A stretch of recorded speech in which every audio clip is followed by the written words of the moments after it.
on these coal plants, the one thing we're looking at is how do we repurpose and repower those plants so that we are continuing economic activity in that society where the plant currently is. We put out an expression of interest to the market to say, tell us how we can repower and repurpose these plants so that we continue economic activity in that area. So we're getting in a lot of, we got in a lot of responses to our expression of interest on people giving us ideas on how you can use the same infrastructure, use the same land to repower plants with either renewable technology or gas technology, but also repurpose the land that we have with options such as agriculture, such as planting, some of the things we haven't thought about. And they're not mutually exclusive. You could look at putting a PV plus battery storage plant where we have existing coal plant, but you can also look at agricultural options on the same piece of land. And the idea behind that is that obviously you keep the revenue stream going for power generation. You still have electricity options for the communities and for the country, but you're also looking at increasing the economic activity. So like I said, a lot of these communities are completely reliant on the power plant and the coal mine for their jobs. And by looking at repurposing and repowering, you're looking at options to keep the economic activities growing in those areas. We're also busy with what we're calling socio-economic impact studies for the plants that we're shutting down, where you actually go in and talk to the communities. We always say, don't impose a solution on us. Have a discussion with your stakeholders in terms of what do the communities see as the impact of the power plant closing? What do they want to see going forward? And as much as we talk around the socioeconomic impact, the other impact of our activities is environmental. And so you would see a lot of the communities say are not against the closing of the power plant because they look at it as a positive benefit for health, but they also are concerned about their jobs. And so when you talk about repowering, repurposing, the one thing the communities do tell us is that they want to be involved. Involve them in the repurposing, involve them in reskilling, so that if we repurpose for different industries, you can then grow the local skills level through reskilling and through job opportunities for the local community. So that's a huge part of our strategy going forward in terms of just transition is how do you have inclusive growth so that you have the communities involved in your transition. And I think, from the transition going forward is something that as African countries, we need to be very clear about is happening. Whether we like it or not, the transition is happening. We're seeing it globally, we're seeing it in our export markets, we're seeing it with our trade partners. More and more funders are saying that they will stop investing in fossil fuel related industries, and they want to start investing more in renewable technologies and cleaner technologies. So I think it's so important for us to look at our business models, to look at our economic models and say, how does our countries make money? But how do we make money from new models going forward? So for example, all the things I've been talking about, repurposing, repowering, is about protecting revenue stream, but it's also making sure we're not left behind as a country in this transition. And I think from an overall African perspective, we all need to look at that. As much as we have been so dependent on natural resources such as oil and such as coal for our economies to grow, there is a transition happening, and we need to get onto that bandwagon so we continue to grow our economies. Very importantly, we have abundant blessing of other natural resources, solar, wind, water. Not our part of the continent, but other parts of the continent are so blessed with water, but also minerals. And we need to look at, if you look at the renewables industry, it's very dependent on very specific minerals that you find on the African continent. And so we need to look at business models and how do we now look at exploiting those resources that are also part of our rich heritage. And so the transition is happening. We need to get on the bandwagon, make sure we're growing our economies further. I just want to talk just for a few minutes on enablers, and then I'll be done. So, you can't do this transition. And I think, Prosper, you alluded to it earlier, is what do our governments do to support this transition? enabling policy is so important. Policy that speaks to how the country is transitioning, but then how do we support companies and how do we support the country in its transition? So if you look at some of the policy enablers that you require, I think one of the biggest thing is enabling finance into our countries. We need financial resources to enable our transition, to help us to basically change our economies. And when we look at some of the the resources that are out there, there is a lot of climate financing that is available for transition. But what we're hearing from the funders is they want to see a real commitment to transition. So when you put out a policy, when you in your NDC talk about what you are doing in your country, in your economy, it needs to be very clear that you have a pathway for transition, even if it is 30 years, even if it is 40 years. I mean, a country like China has put out a net zero by 2070. So even if we are talking 30, 40 years in the future, we need to have a very clear path for transition. And we need to start implementing projects now to show our commitment to that transition pathway. And you would find that funders are quite still interested in investing in our countries when they see that clear pathway. And there needs to be government support and there needs to be government policy that enables you to have that transition. I think very importantly, as countries, we need to put forward a vision to say this is our vision as our country for a just transition that we all can align with. The different sectors, the different companies, different organizations can align with to say that this is a very clear vision for the country and that is what we're transitioning towards. It needs to be supported by energy policy that talks to how you're going to transition, what is the pathway for transitioning. In South Africa, from the electricity sector, we have what's called the Integrated Resource Plan, which has a carbon constraint in it.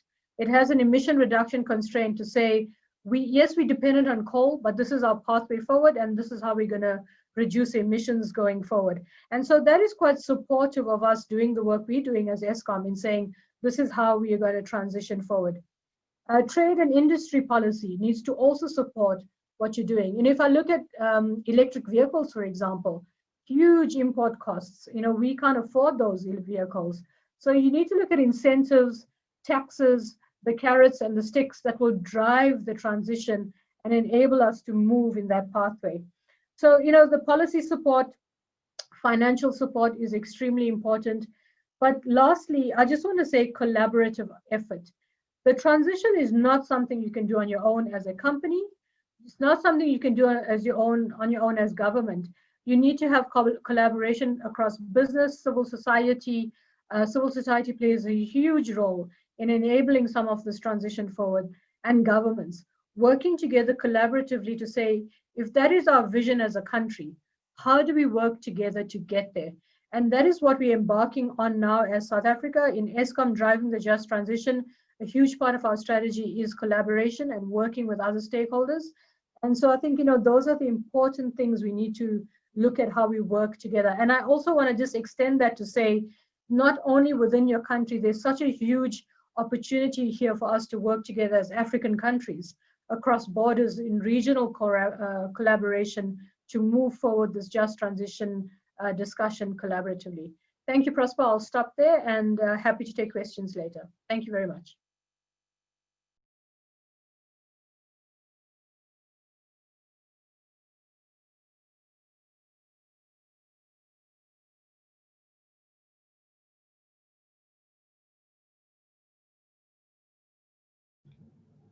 I think, Prosper, you have to unmute yourself. You've been mute. Thank you very much, Ben. So Mandy, once again, I want to thank you for that insightful presentation. And it's interesting to note that you are coming from the public utility, and you also you emphasize the need for a just transition. In other countries on the continent, for instance, in Ghana, we have a challenge of balancing revenue for the transition utilities, as well as speeding up the transition with other alternative and greener sources of energy. How is ESCOM able to maintain the balance, that is speeding up the transition as well as managing their revenue streams? So yeah, that's a great question, Prosper. It's not easy. I can put it that way. So what we're looking at is not necessarily speeding up the transition, but looking at what is the right transition pathway. We're currently doing we've actually done some energy modeling to say if we had to reduce our emissions by a certain amount over the next 30 years, what does that look like in terms of the capacities we need? How long will we be dependent on coal? So like I say, the transition is going to take a long time. And so we're still dependent on coal for quite a while to come. And that is because when we did the energy modeling, we looked at things like the financial pathway. What does that mean for revenue? What does it mean for electricity prices? How do we make sure we're protecting the poor and not increasing the burden on the poor? And so the electricity modeling also looks at those kinds of questions and answers the question in terms of how fast can this transition happen? And how do we make sure we're balancing the fact that we need to transition with our revenue pathway? So you can't be irresponsible about it. You have to be very, I think you have to approach it in a very factual way to say, what can we realistically do as a country? What can we realistically do with financial support, without financial support, and put that out there, to say, this is what we can commit to. But we can't commit to it because we don't have financing or because it's going to impact on the poverty levels in our country. And I think you need to be very realistic about that. So that's what we've done. But we're looking at, as I said, as we're shutting down this coal plant, can we start building renewable capacity concurrently so you can drive revenue and also drive the job creation and the inclusiveness of the communities at the same time? But it's not an easy thing to do. It has to be based in facts, I think.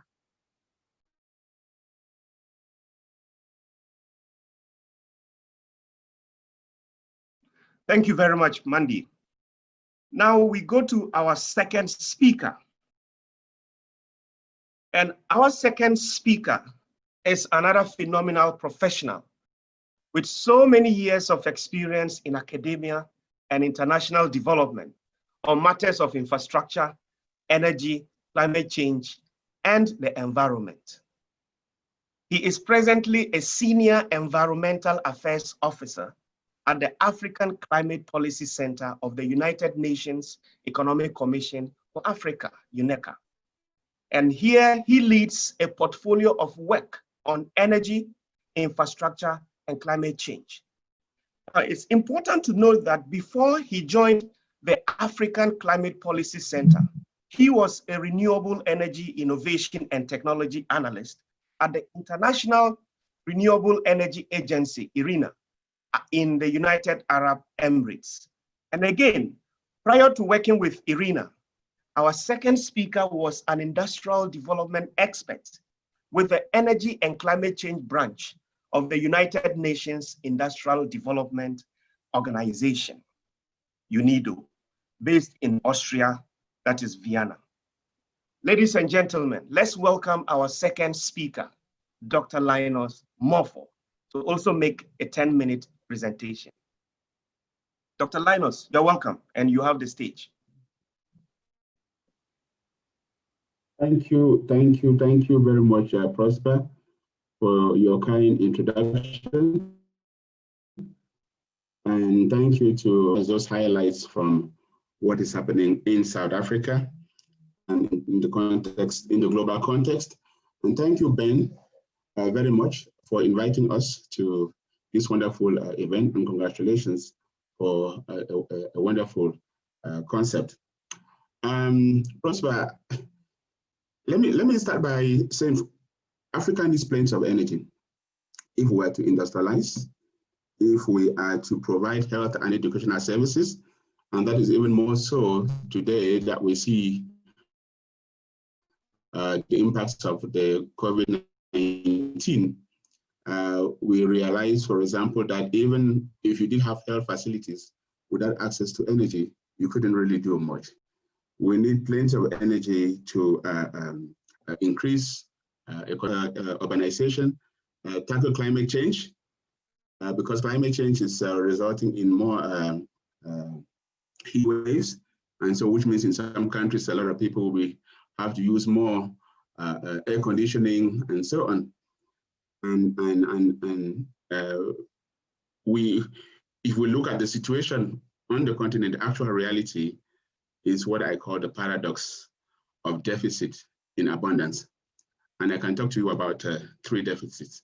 We have the deficit of access.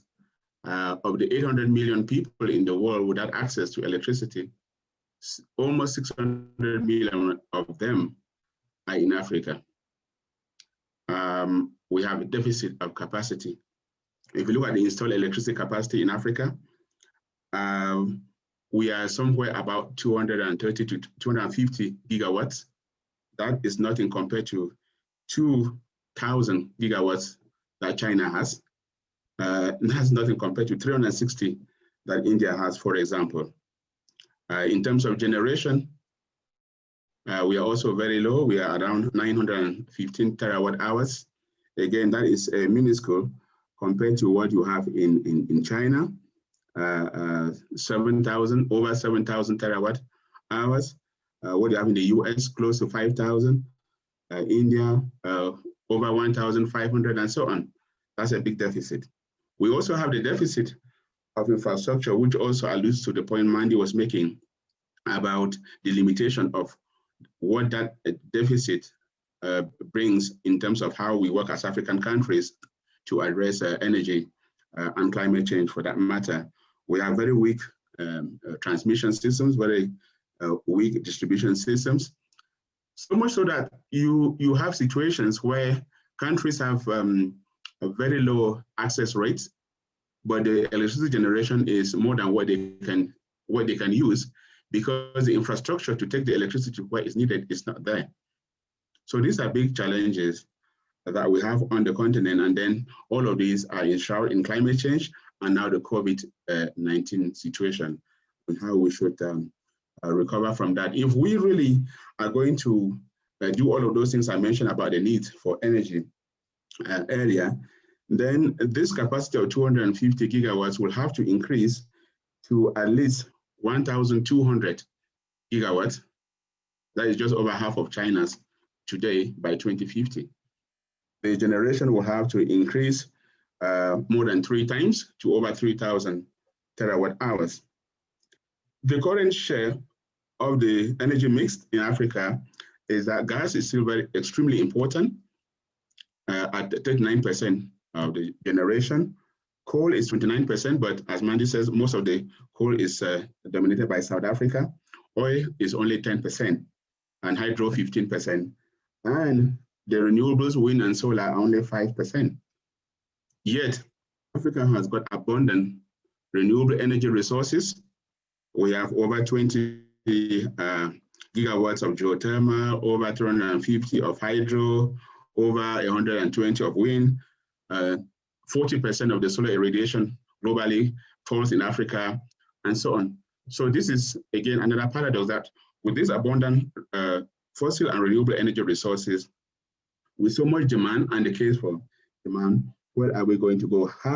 Where are we going to get this increased capacity to about 1,200 gigawatts to come from? And if we do that within the constrained global environment, where there is a transition that has to happen, and as Mandy said, whether we like it or not, it is happening, right? And if we follow that global agenda of a transition, making sure that it is just, then we can go from a situation where we increase that capacity to about 1,200 gigawatts, but the share of renewables becomes very high to almost 80%, with only about 19% from coal and gas.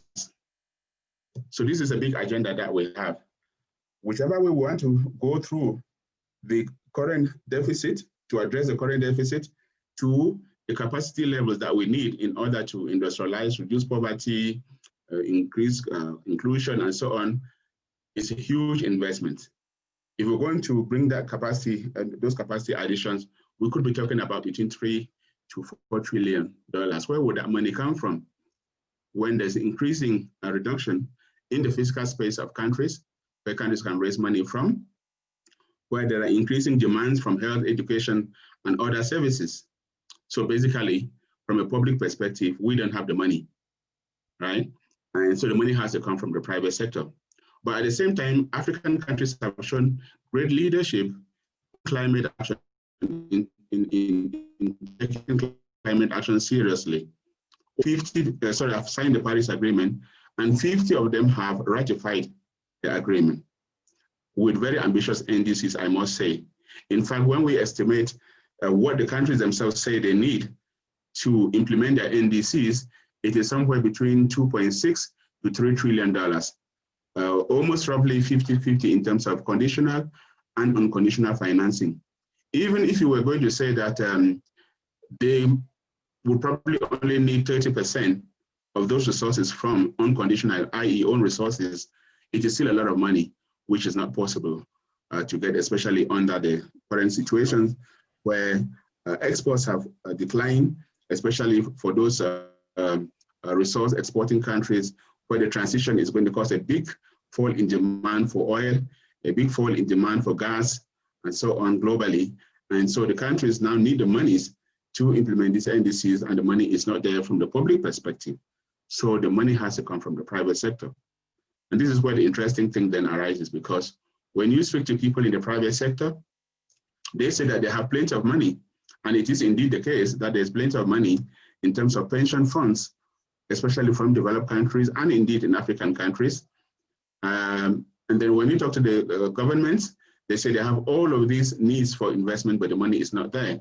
So there has to be a match between how do you bring the money from the private sector to meet the public agenda to address the SDGs, Agenda 2063.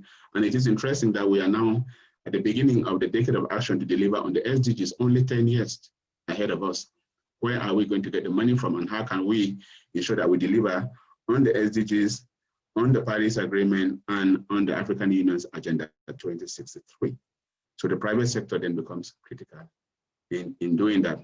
And that is why we at the Economic Commission for Africa have established this initiative called the SDG 7 Initiative for Africa. Basically to say, how can we help to bring more private sector financing to invest in the NDCs that countries have pledged and committed to. The initiative aims to align the interests of governments, the interests of the investors, development partners, private sector project developers, to increase scale and speed to accelerate these investments that need to come from the private sector. And it is premised on 3 pillars. The first pillar is sustainability. The sustainability in terms of business, i.e. the investments have to have a modest return to enable, to make it worth it for the private sector. But most importantly, the sustainability from the environment perspective. And for that pillar, then we're saying, if countries can commit to revise their NDCs, and notably, this year, 2020, was supposed to be the big year under the Paris Agreement for the revision of NDCs. And in fact, many African countries, I think at least 20 anyway, have signaled that they want to submit, as required by the Paris Agreement, revised or new NDCs, and hopefully with increased ambition. So the SDG 7 initiative is saying, see how you can revise your NDCs, bring more clean energy actions, which are bankable, so that the investments could be mobilized through the facility from the private sector. But for that to happen, the second pillar of the initiative becomes important, governance. And I think Mandy also mentioned about this policy enablers for investments to happen.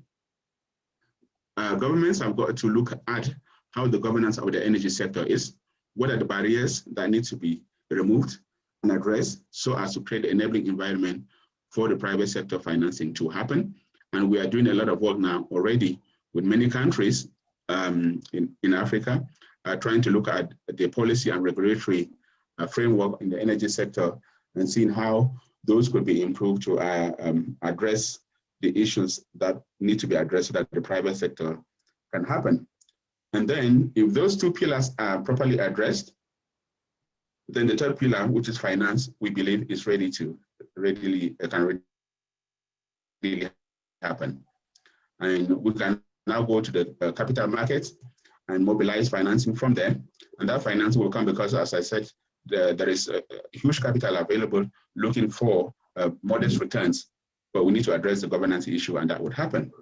So that's the SDG 7 initiative, and it leverages the power of world-renowned asset managers, the experience of project developers in Africa, the political will of leaders in action. In fact, it was launched last February on the margins of the African Union Summit, with some presidents attending in person or delegating, because they see this as an important agenda to address. And we also know that it's a huge portfolio of clean energy projects that have been announced or intentioned or proposed in Africa. We're talking about a pipeline that could be at least 200 gigawatts of clean energy that could be readily invested in if the governance issue is addressed and the finance is mobilized. And also, we are in a period where globally interest rates are actually low. So if we address these issues, hopefully that can help to attract the investments. And of course, we also know that the cost of renewable energy technologies are coming down dramatically. And also in Africa, there have been some very good examples happening. Of course, South Africa was the leader in doing this with the renewable energy procurement program. And the learning there has helped some other countries. We've seen some very interesting projects through the World Bank IFC scaling solar program in Zambia, in Senegal. We've seen some big developments here in our host country, Ethiopia, and Kenya, Morocco, and so forth. So it is possible that we can readily mobilize the financing for clean energy in the context that the transition is going to happen, in the context that we will have to go from a share of fossil fuel of almost 80% in generation in Africa to about 20% over the next 30 years. So this is the context. And we hope that the initiative, which we're already piloting in a number of countries, including Ethiopia, Angola, Mozambique, and the discussions in those countries and others, will be able to help African countries embrace the transition, recognizing that they have this abundant oil and gas resources, recognizing that the future is a clean energy future, recognizing how they can do the just transition that Mandy spoke very well about, so that they phase out of the fossils, they embrace new clean energy technologies that are affordable and are able to do more in terms of economic growth, in terms of better jobs and so on. But at the same time, most importantly, asking themselves right now the question of, when we transition to clean energy, what are we going to do with the abundant gas and oil resources that we have? Knowing that even right now, more and more countries are discovering gas and even oil and so on. So I think it's time now to start thinking, what are the other uses that countries can begin to put their oil and gas resources, even their core resources too, which are not polluting. So this brings in the importance of African countries having to invest in science and technology research and R&D to see the new technological options that they can use to manage the transition, phase out without stranding what they have now over the next 30 to 40 years or so. So those are the points I have for the moment. Thank you. Thank you very much, Dr. Linus Moore, for that wonderful presentation. In fact, what actually interested me or caught my attention, and I can see in the chat box too, there are questions about that too, is your SDG 7 initiative at UNECA. My first question question in response to you is, kindly share with us what are some of the challenges and successes of these initiatives since you started? And by the way, when did you start this initiative? Thank you very much, Prosper. So the initiative, as I said, was launched last February 2020, on the margins of the African Union Summit. And we have ongoing piloting in Ethiopia, Mozambique. We've had some discussions with Ghana as well, with Morocco, Angola, and in fact also South Africa. But at the moment, the focus is, at least, the whole idea is that you know, you don't want to pick individual projects and say, how can I finance this project? And then that project, then it defeats the purpose. The whole idea was to make transformation, we need to group a whole bundle of renewable energy projects across different countries, covering different technologies. That is very challenging because we have the political risks that have to be managed by investing in a bundle of projects that cover different countries. But the advantage is also the fact that you are covering so many technologies. You're bringing in wind projects, solar projects, geothermal projects, and even hydro, and then saying this is a whole bundle. So you're not cherry picking, you're investing in that fund. So the idea is that the initiative ultimately brings money into a fund that then invests in this bundle of projects rather than a single project. Because if it's a single project, then we are the way we are today, where the investor will have to be cherry picking. Then eventually the investor says, yeah, okay, I'm going to invest in South Africa. But as development organizations, our interest is where there is where there are problems, where there are challenges, where the people are furthest behind. That is where we need to go. And we cannot go to the people who are furthest behind by doing simple direct project financing where the investor is cherry picking projects and so on. We want to go to the most difficult places. And we feel that the best way to do that then is how do we ensure that we bring projects from Central African Republic, from Togo, from Burkina Faso, from Mali, from South Africa, all of these bundle as one, so that you're not going to invest in a single country. But then the countries have to make the commitment that they would also do the governance work that is needed. They will have to put in those enablers that Mandy was talking about to be in place so that the financing can happen without cherry picking on the countries, without, you know, as you very well know, investors always place a very high risk premium, perceived risk premium on Africa. But yet we know that in project finance, the lowest defaults so far have been in Africa. Elsewhere, they have very high defaults. But very, very, very few project finances, projects in Africa do default. Therefore, we need to address all of these issues, and we feel that the initiative by bundling countries and bundling projects, notwithstanding, and I cannot provide the answers, notwithstanding that these have got huge challenges, but we don't want to be defeated by the fact that there will be challenges on doing managing political risk across boundaries. But we know that if we do that, we are in a position now where, in fact, we can get more investments put into transmission. We can get more investment put into interconnectors so that the sector to come and invest. There are situations in countries where the private sector guy comes and the minister says, look, my friend, I cannot sign this. Well, I don't know what to do with the energy. But if we had invested through this kind of a big program in transmission, interconnection, then there is a way to move power from where it is generated to where it's needed, and the investor can make his money.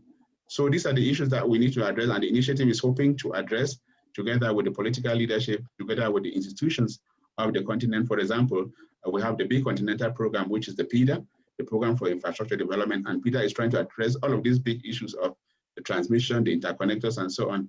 And hopefully this can make the business case much easier for this to happen. So this is where we are. We are less than 1 year into the initiative, but we're hoping that working with the various partners within and out of the continent, we can make the transition and make it happen along the lines that Mandy was talking about.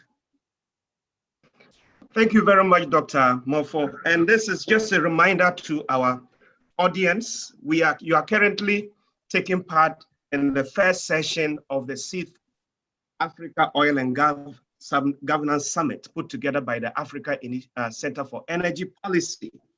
And we've heard so far from two of our wonderful speakers, Mandy Rambos from ESCOM in South Africa, and then Dr. Linus Morpho from UNECA. And the session is on increasing government's efforts on climate action amidst oil and gas extraction. Yes, we need to exploit our natural resources, particularly oil and gas. But at the same time, we need to be mindful of our degrading environment as well as our fragile climate. And we are trying to see what efforts should government put in place in order to maintain the balance. That is ensuring the socio-economic development that we derive from the oil and gas extraction, as well as protecting our fragile climate and degrading environment. Thank you very much, Mandy and then Dr. Linus Morpho for those presentations. I am happy to inform our viewers or all of you that our third speaker has just joined us, and he is in the person of Professor Okere. And Professor Okere is a distinguished professor with over 20 years of experience in Africa's development and climate change efforts. He is currently the director of the Center for Climate Change and Development at Alex Ekwueme Federal University in Nigeria. He is also a visiting professor of Environment and Development at the University of Reading in London. But before joining the University of Reading in London, he served as a senior research fellow and head of Climate and Development Center at the Smith School of Enterprise and the Environment at the University of Oxford. Distinguished ladies and gentlemen, our own professor from Nigeria, we call them Oga. Let's welcome Professor Okere to make a 10-minute presentation. Prof, we're happy you've been able to join us and kindly take the stage. Thank you, Prosper. It's a pleasure to be here. Thank you very much for the invitation, and sincere apologies for the technical hiccup that prevented me from joining earlier on. I caught the tail of my brother's presentation, Dr. Linus Morpho, and he hit already a lot of the great notes. So I will be very brief to allow time to take questions as well. What I will do is provide you 4 key trends that captures the situation as I see it, and 4 key actions that Africa needs to take. So 4 key trends and 4 key actions. A lot of this will be, or some of this will be a repetition of what I'm sure the previous speakers have said, but I think all of this can bear some emphasis. So trend number 1, Africa managed to turn a corner in the 2000s through a burst in economic growth, leading to the thinking that Africa's rising has started. We had both the Washington Post, the Economist, and a huge number of other international media outlets asking the question whether Africa rising has started. And this was at the back of about 8 African countries topping the chart in terms of economic growth in the beginning of 2000. Ethiopia was one of them, Nigeria, Ghana, and many other African countries, some maintaining almost a double-digit growth for a consistent number of years. However, we now know that that growth has not led to fundamental structural transformation, and that indeed it hasn't been as sustainable as many would have hoped. And therefore, that poverty remains extremely rampant in Africa. And indeed, in the light of the COVID-19 pandemic, many African countries have begun to experience recession or reversal of economic growth. So we have, number 1, situation that African growth remains extremely unpredictable, stunted, and therefore that poverty remains extremely rampant. Number 2, the limited growth that we saw in Africa, even in the 2000s, as I've indicated, has not led to structural transformation, and rather has been predicated for the most part on the extraction and sale of Africa's natural resources in its crudest form. Now, this means that in the context of climate change and natural resource degradation, Africa remains extremely vulnerable. And so what needs to happen is, I'll get to what will happen next. But let me talk about the third leg of the context, which is that Africa is one of the most vulnerable continents to climate change. It's a combination of geography, limited adaptive capacity, weak governance, and lack of finance to adapt. Now, we also know that climate change is an imperative. We've been saying this for a long time, and indeed that the global transition to green economy has taken off. At least 14 countries and 29 principalities have indicated clearly that they will be banning the sale of oil or fossil fuel cars in their cities from any time from 2025, 2030 to 2050, as the case may be. So what we have, on the one hand, is a condition of huge precarity and vulnerability to climate change. On the other hand, the need to power economic growth, and still we are the ones depending a lot on our natural resources to do that. So Africa is in a very, very, very vulnerable and tricky state.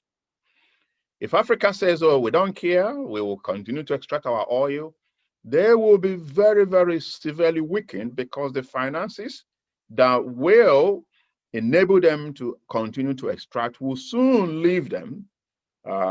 Anybody that is watching what is happening with JP Morgan and other major investors will not be a prophet to predict that the very technicalities and resources that will enable Africa to extract its gas and oil will soon be in short demand. So Africa cannot afford to play the ostrich. So what do we need to do? 4 things quickly. Number one, as already indicated, do not play the ostrich. Don't bury your head in the sand, expecting that the problem will go away. The wave has already started. So we must rise up to the challenge. We cannot wish it away. Number two, don't react, but respond. A reaction or a reactionary approach or a dismissive approach will hurt Africa. What Africa needs to do is to respond. And a key to responding is to plan and engage. Linus was touching upon this briefly in his presentation. You must ask yourself, you must do a detailed scenario analysis. You must do a detailed envisioning analysis. You must do a detailed SWOT analysis, whichever instrument you favor, especially the leading oil extracting nations in Africa. Must sit down and say, where am I? What are the trends? Where does that leave me? What do I need to do? I am deeply distressed that many African countries have not begun to do this in a detailed way. 2009, 2010, we designed under my leadership the first African green growth plan in Africa in Rwanda. Ethiopia started a few weeks after we did. And so we had the first 2 green growth plans in Africa. That green growth plan set up a framework for Rwanda to begin to think in a detailed, structured, and systematic manner what the trends are and how best Rwanda can respond. The way Rwanda would choose to respond might be different from the way Botswana would choose to respond and the way that Nigeria or Ghana may choose to respond. But what is imperative is a detailed plan that thinks about what is happening in a calm, mature, systematic, structured manner. Take care of your demographic. How will you diversify your resources? This has to be a critical part of it. And also, what happens if I don't do anything? Don't do anything is not an option. And I've also warned a lot of African leaders that I advise that making this transition in a knee-jerk way will hurt Africa badly.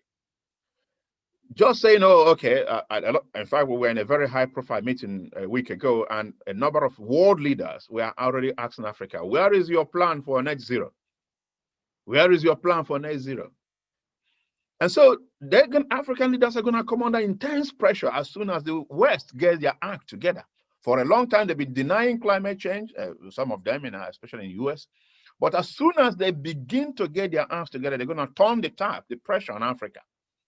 And so if we fail to be alive to these trends and begin to think imaginatively, we will end up being in a worse state, because assuming we leave the oil on the ground, which I desire to do on the basis of climate change, where will the resources to grow the economy come from? It is not an option to leave the oil on the ground and then import all your wind turbine from Germany and all your solar panel from China. Where is the money with which you're going to make that importation anyway? So this is a very, very serious problem. In fact, one of the most serious problems facing Africa right now is what we are discussing in this panel. And Africa needs to settle down and think imaginatively. It will involve engaging, asking for more support, investing in technology. We want to be one of the leading manufacturers of solar panels by 2035, 2050. We have the resources, we have the talent. By the way, we have just heard that a Nigerian boy was one of the leading guys behind the Pfizer vaccine, which is making wave now. Hopefully will make a dent in dealing with the coronavirus. Africa has the resources, but there is a need for collective thinking, the right governance framework to begin to design green growth and transition plan that is based on African technology, indigenous science, so that we can manufacture and export rather than substituting the oil, the current importation of high tech to the importation of solar panels. That is not acceptable. That's going to leave Africa in worse condition than it currently is now. Thank you, Prosper.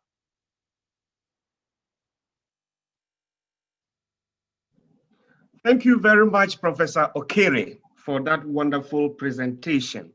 My first question to you is, following the 4 key trends that you've mentioned and the actions that you've also outlined, what role should oil and gas companies, both national and international companies, play in our efforts at decarbonizing our oil and gas sector, especially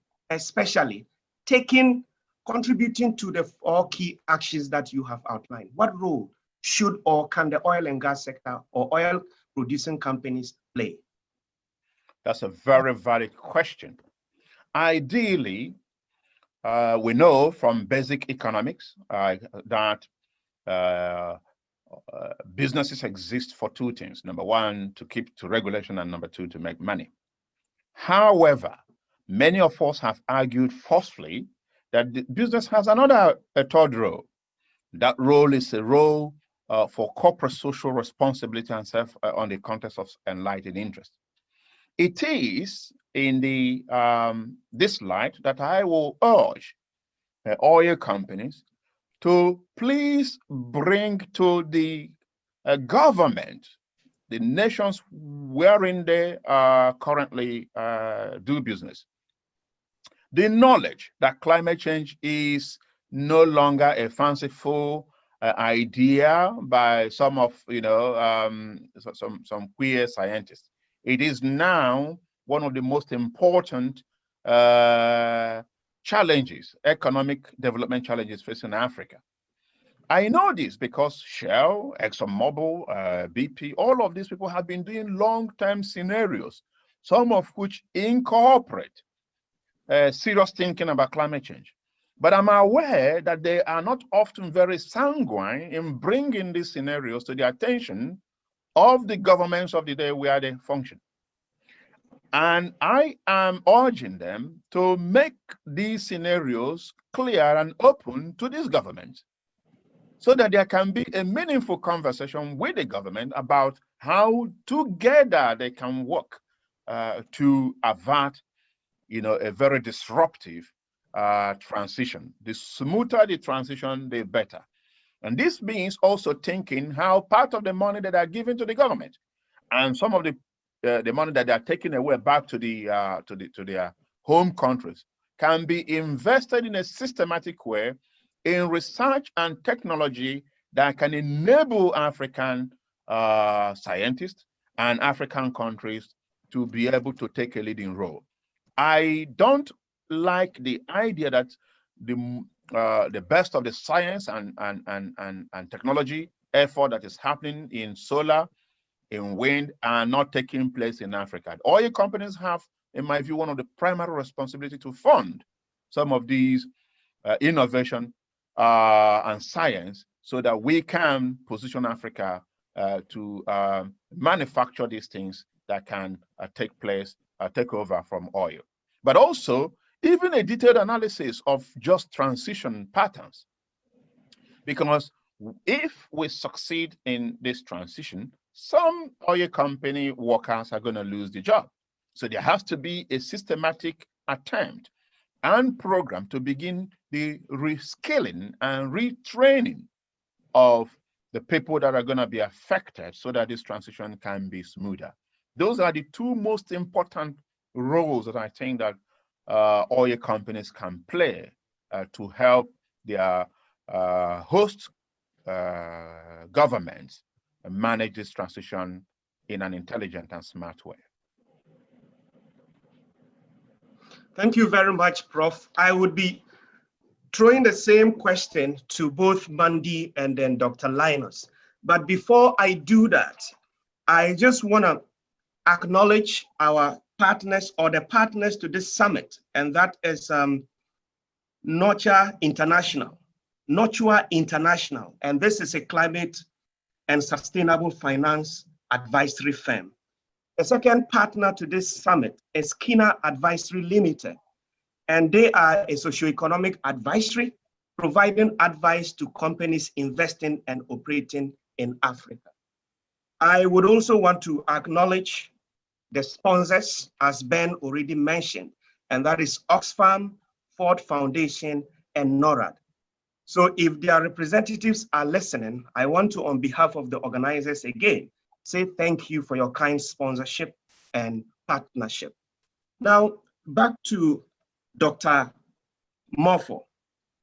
What role, as I asked Professor Okere, in your estimation or in your thinking, should or can oil producing companies play in helping to decarbonize the sector?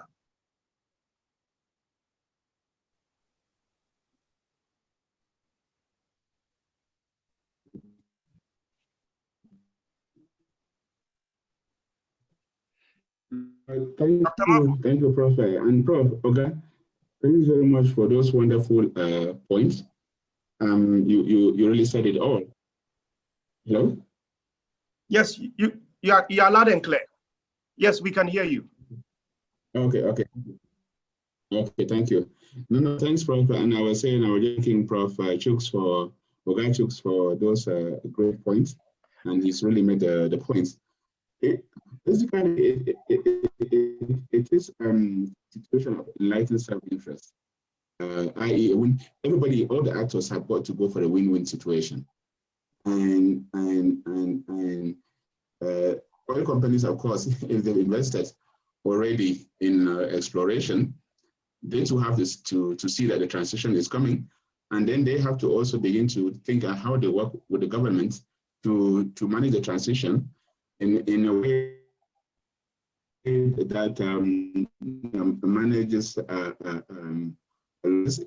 manages or minimizes the risk of stranding from the investors and stranding from the government. But as a Prof said, and as I mentioned before, the governments need to be more proactive. I mean, Prof mentioned the issue of some countries saying that they're going to, like UK, for example, from 2030, I think, no more sale of diesel and petrol vehicles.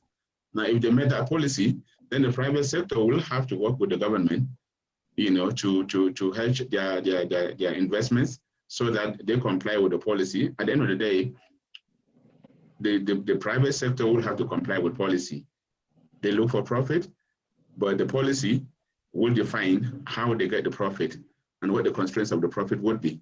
So I think the key point is really, and of course, many companies are signing up to the Paris 1.5 and all of these things and so on, but the key is what Prof. Anmani said is the policy. What are the governments doing? How are they being proactive? And their proactivity is what is going to determine the behavior of the companies. And if they get the policies right, then the companies will behave in the way that is needed. And then hopefully, as I said, we'll have this enlightened self-interest situation where everybody comes out a winner. If not, then, as Prof says, the African countries will come out as big losers. They've lost several times in the past, and it's an opportunity now to seize the moment and take the leadership one step forward and be more proactive in defining how they will go into the future and go into the future in a way that works for them. Okay, thank you very much, Dr. Morpho. But still back to you. You talked about our deficits in energy production, energy access, and the infrastructure.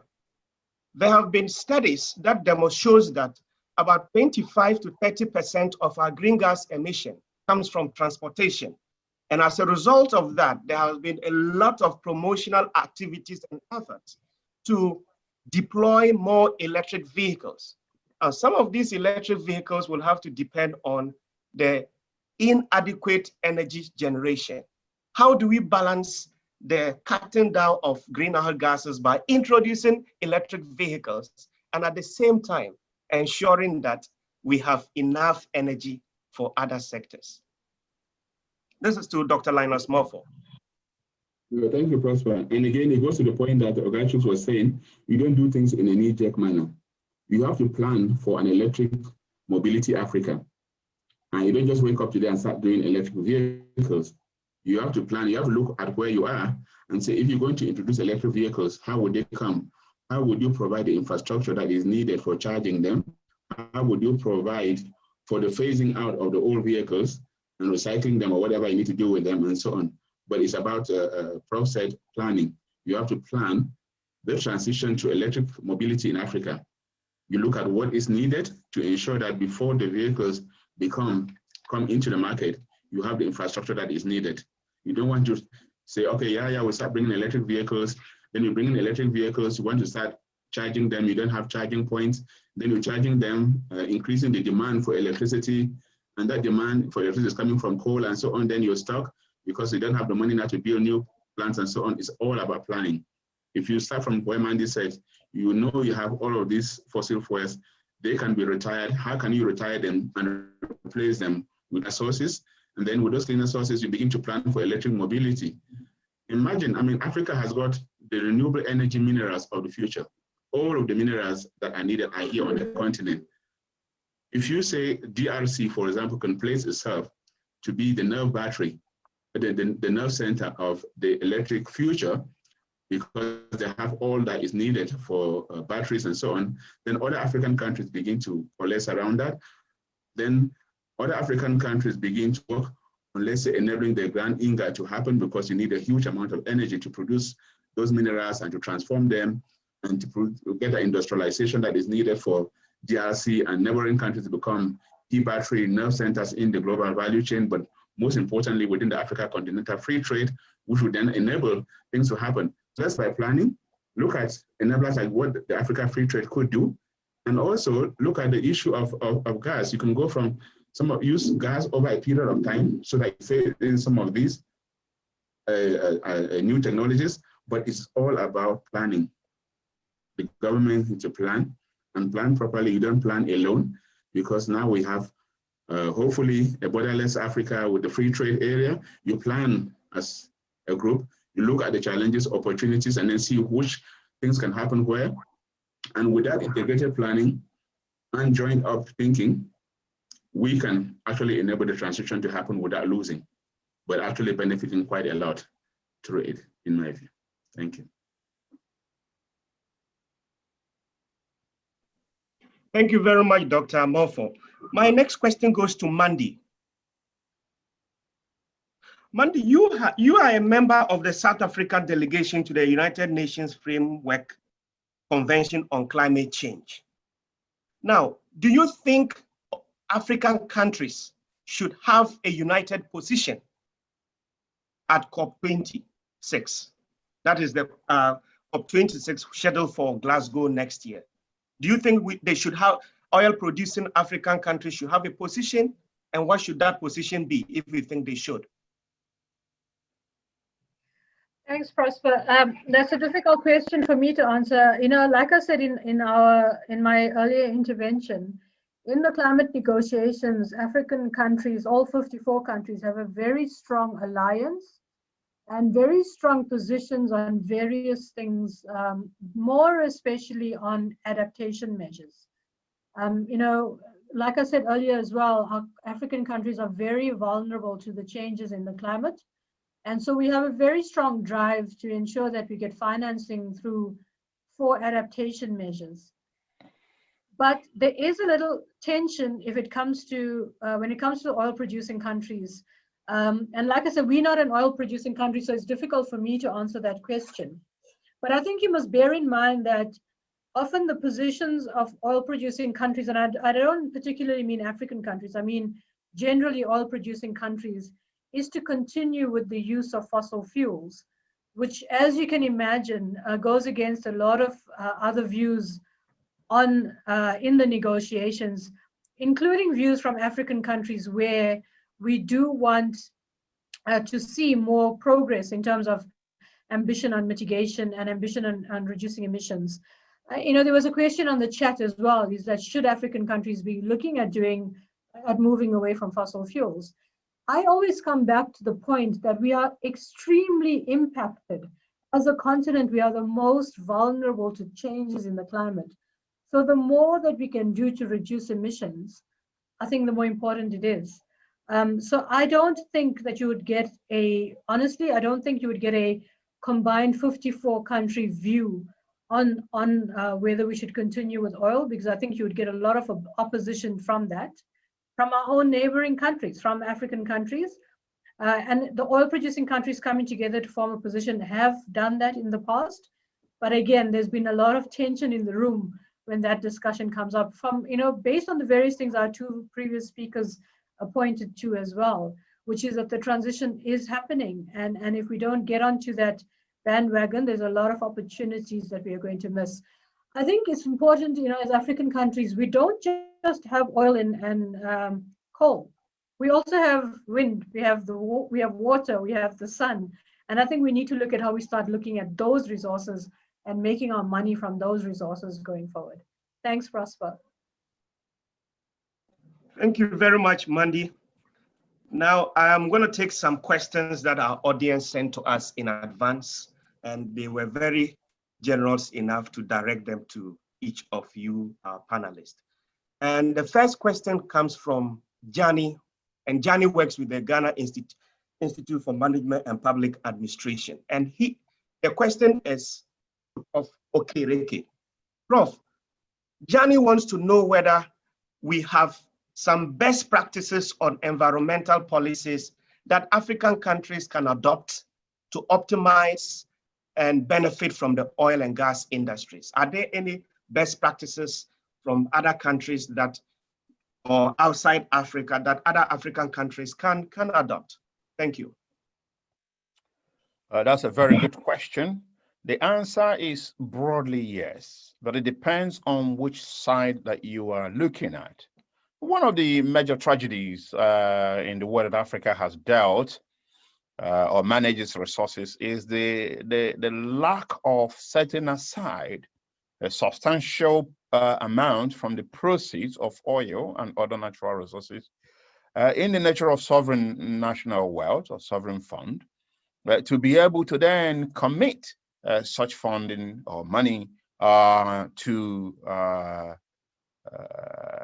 industrial, technological advancement, but also even socio-economic development. And so I don't want to say too much, but when I was at Oxford, some leaders from Ghana did visit myself and my boss then, Professor Sir David King. That was not too long after Ghana discovered oil. And we had nearly a 2-day meeting with some Ghanaian leaders. And we were discussing this very thing. Now that you've discovered oil, please don't go the way Nigeria went.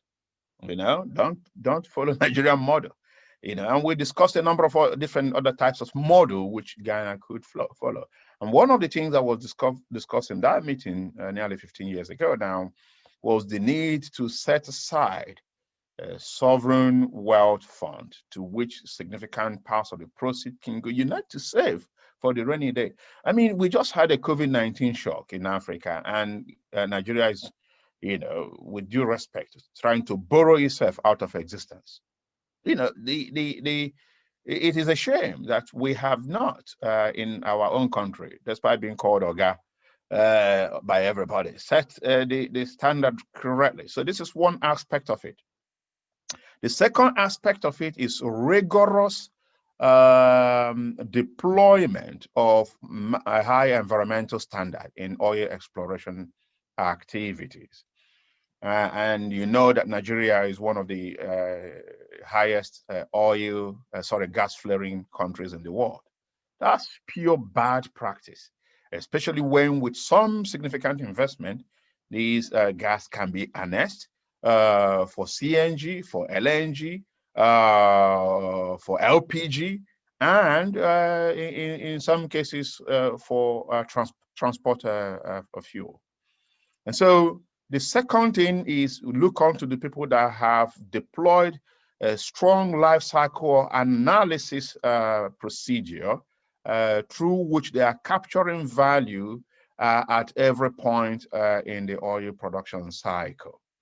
Now, the third thing is to ensure that the money that is made through oil exploration goes to equalize social inequity, to deal with the issue of social inequity. There are recent policies in Saudi Arabia and in some other Middle East countries that have really moved in this direction with a particular focus on increasing or addressing issues of inequality from oil proceeds. So how to translate the economic proceeds from oil to greater social protection and addressing inequality. As I said in my presentation, even if Africa were to explore oil like in the next 20 years, they need to make sure that they add value. They add value. I think there's one pastor in Ghana that used to talk about Africa having the sort of ACEP spirit, you know, where they sell their oil and then they go and import the things that are made from oil, sometimes at a ratio of 1:20 compared to, you know, what we have given. So we must learn to add value at the source of production. I think Linus will know the number. I think it was his organization or ECA. They did a calculation that showed that with additional 5% of value added to our resources, we can gain much more, nearly, I think, an increase of about 9% or so in our GDP. Some ridiculous numbers like that in the Green Transition report that was produced many years ago. So we need to find a way of adding value rather than just selling from us, you know, the crude extracted resources. So there are a range of things there. And as we've already been telling us here, we need to plan for transition. And there are many countries that have great transition plan, including Norway right now, that is investing the greatest in renewable energy. In fact, there are, my friend was telling me that in Norway that there are the revolution, renewable energy revolution is incredible in that country, and it's an oil exploring country as well. So there are a lot of good practices that we can learn from. It comes back to what I told you before. You need to plan, be proactive, sit down, get the best. Africa have a way of just getting foreign companies parachuted at night from World Bank to come and do our work. And that has to stop. We got the brains. They need to mobilize African brains and make sure that they give them the resources that they need to think imaginatively, think creatively, think contextually, draw from the best experiences and examples around the world to provide for each African country a plan that is tailored to its own needs and particular conditions. Thank you very much, Prof, for those responses. I am back to Mandy. Mandy, there's a question from the chat box. And the questioners made reference to your presentation, where you indicated that Africa needs a clear pathway and alternative projects to be able to decarbonize. The questioner wants to know that what you think are the best way to implement these pathways, and that do you see any best practice already implemented? So the questioner wants to know the best practices in having a clear pathway, and also, what you think. Thanks for that question, Pascal. So I think that, like I was saying earlier, in terms of charting the pathway, you need to have a very clear understanding of what the vision is. And once you have an understanding of that vision is, it needs to be factually based in terms of what pathway you're doing. So for me, it's easy to explain in terms of electricity sector, because that's where I come from. And we do energy modeling to see what is the type of capacity you need in the country, and then what kind of technologies can you plot on that going forward. So it needs to be factually based and not just inviting investment for the sake of investment. And so an example of that, the question asked for an example, which also Linus referred to earlier, is the Renewable Energy Independent Power Producer program that South Africa implemented a couple of years ago.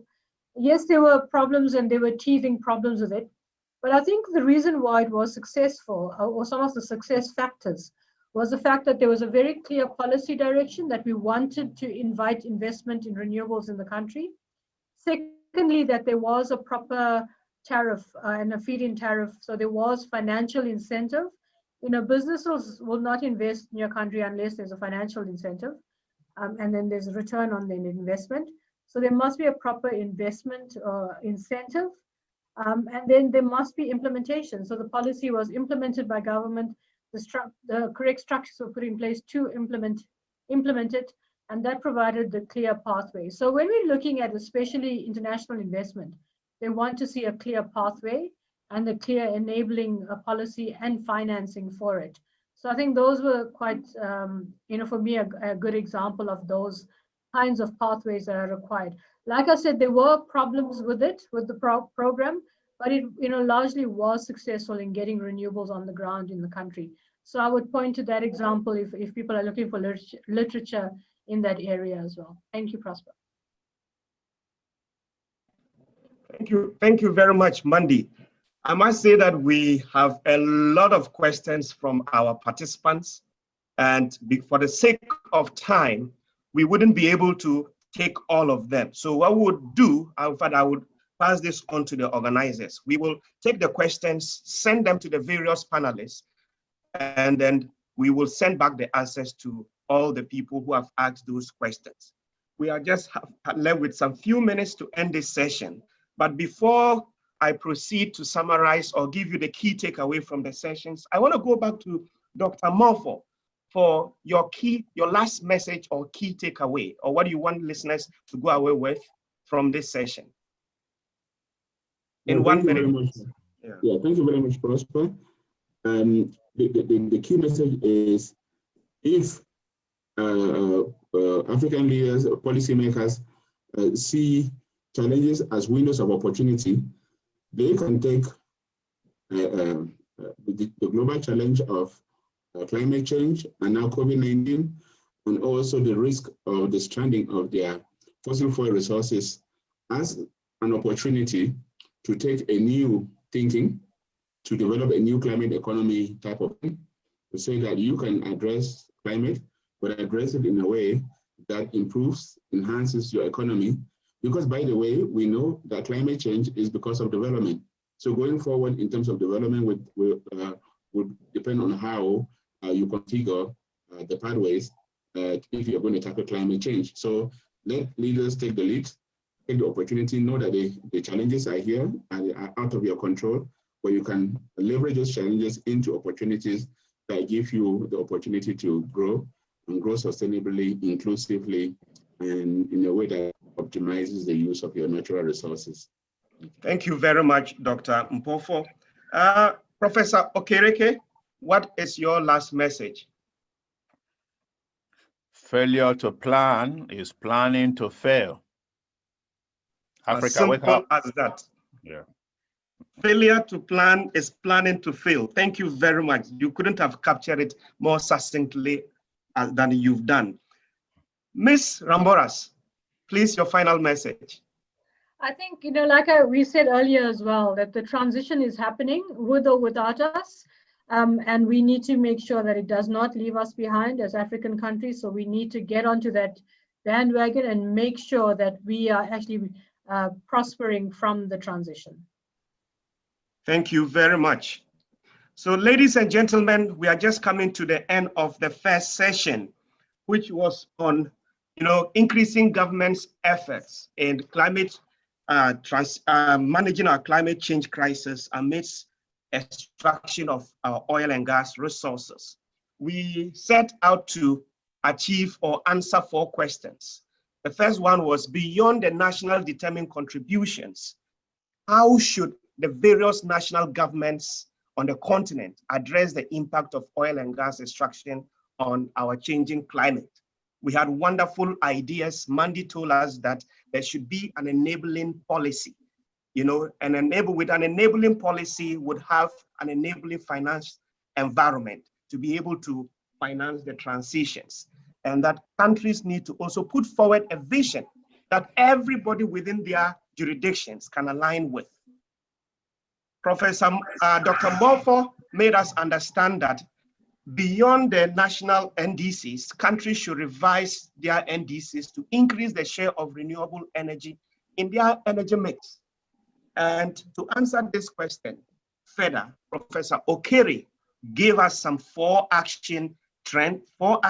key trends and 4 action trends. I'll just take one of the action trends, and that is actually embedded in his last statement. And that is, we do not have to pay the ostrich. We don't have to bury our heads in the sand and think that the problem will disappear. We need to plan. The second question that we sought to answer was, what are the options and opportunities available to African governments within and outside the oil and gas sector that will enable them to effectively address the impact of oil and gas exploration and use on climate change?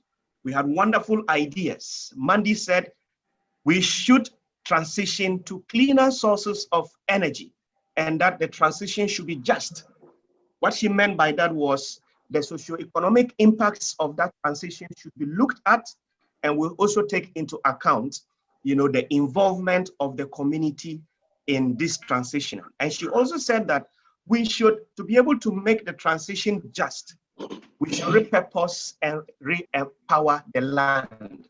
In other words, after we decommission all the coal power plants, what should we use the lands for? We should turn them into agricultural, production centers, as well as deploying green energies. The third question we sought to answer was the roles oil and gas companies can play in our decarbonizing efforts. And one of the points that was common in all the presentations was, these companies must bring to the attention of government the importance and the urgency of addressing climate change issues. And finally, should oil-producing African countries aim at having a common negotiation position at next year's COP26? The answer is yes. And the answer was, there should be more progress in terms of mitigation. They should work towards having, making that position very, very, very clear. Ladies and gentlemen, our participants, you will agree with me that our panelists did a wonderful job and they deserve a round of applause. Excuse me to say, an electronic round of applause. And I want to thank all our speakers. I want to thank all the panelists for making time to be part of this. We have demonstrated that, as Dr. Kwame Nkrumah said on the 6th of March, 1957, that the Black man is capable of managing his or her own affairs. And we've just demonstrated that. And I want to thank again our sponsors and our partners, Ford Foundation, and the endorsement from the government of Ghana through the Ministry of Energy. Now, my final message as we sign off is that let's remember to say a prayer for our brothers and sisters in Ethiopia who are currently and unfortunately attacking and killing each other, especially within the Tigray region. Now, you will agree with me that instead of killing each other or attacking each other, we should rather be working together to combat the disastrous and urgent effects of climate change. That is what we should be doing. Well, I am very confident that with all that we have heard today, the ideas that we have heard today, we will be able to overcome these challenges. Distinguished ladies and gentlemen, my name is Prosper Amera Mukwando, the president of the World Energy Council's Future Energy Leaders here in Ghana. And it's been a pleasure being your moderator. Thank you for your cooperation. The next session starts in a few minutes. Thank you. Thank you very much. Thank you. I think it was amazing conversation and a lot of takeaways for me, and I think the team here, and I'm sure they my video is on, right? And I have really learned a lot from how the speakers were able to actually paint the picture for us to appreciate where we are coming from as Africans, the missed opportunities, and the fact that the growth that we have been seeing in our context have not really engineered economic transformation. And we shouldn't miss out on what Mandy says, the transition is happening and it's not going to wait for us. And therefore, we have to position ourselves. And I think Prof. and Dr. Lennox also extensively discussed the same point about why we need to see this as an urgent issue for us to address. So the takeaway that I think we should keep remembering really is that the planning for us should be quite critical and it should be immediate. We don't have to react, but respond. Thank you very much for that. We have to also plan to engage. And that is part of the conversation that we are actually having at this point. And also, we shouldn't wait to be surprised by the transition. Long-term scenario planning, the companies have it already. So we may have to approach them and also do our own planning, use our own expertise and ensure that we can be part of the economics of this transition that is really upon us. So I want to thank you very much for this first session.